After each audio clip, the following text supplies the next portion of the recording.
मंडळी, भारतीय संगीत विश्वाला हादरवणाऱ्या आणि अंडरवर्ल्डच्या काळ्या इतिहासाशी जोडलेल्या गुलशन कुमार हत्या प्रकरणाशी संबंधित एक महत्त्वाची बातमी समोर आली आहे.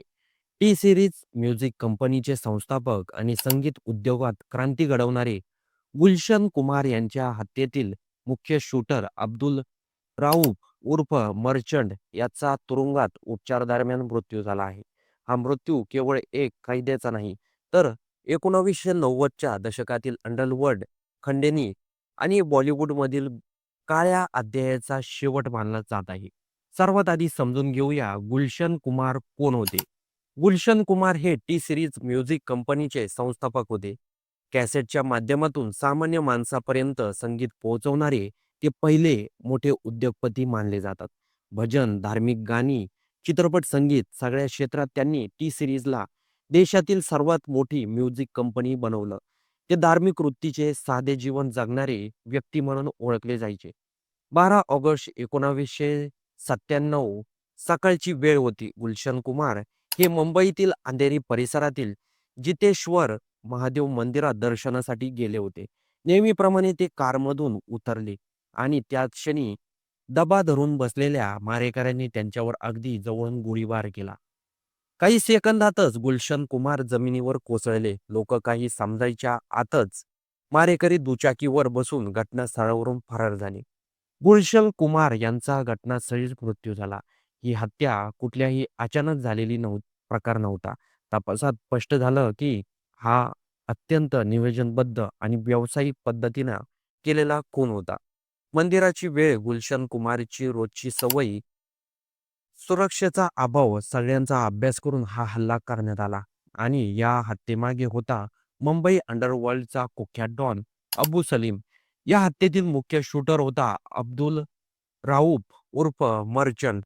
तो अबू सलीमचा जवळचा सहकारी होता. तो प्रशिक्षित शार्प शूटर होता, म्हणजे अगदी अचूक गोळी मारण्यात निष्पन्न होता. या हत्येमागे गोळीबार करण्याची जबाबदारी अब्दुल मर्चंटकडेच देण्यात आली होती. तोच गुलशन कुमार यांच्यावर अगदी जवळून गोळ्या झाडणारा मुख्य मारेकरी होता.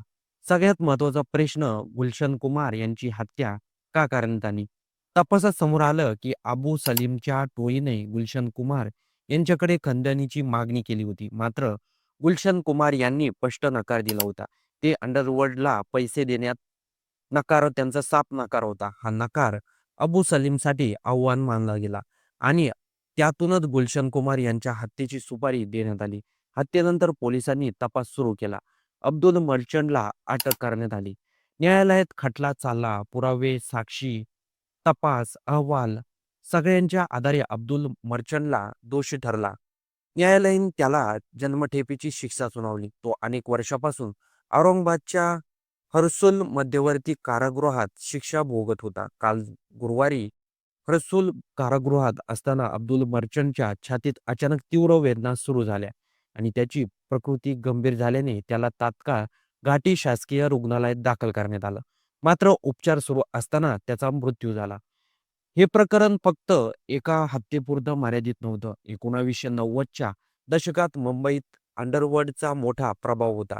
चित्रपट, संगीत उद्योगात खंडणी, दबाव, धमक्या सगळं सुरू होतं. या प्रकरणात अबू सलीम, संगीतकार नदीम, अभिनेत्री मोनिका बेदी यांच्यासह अनेक नावं समोर आली होती.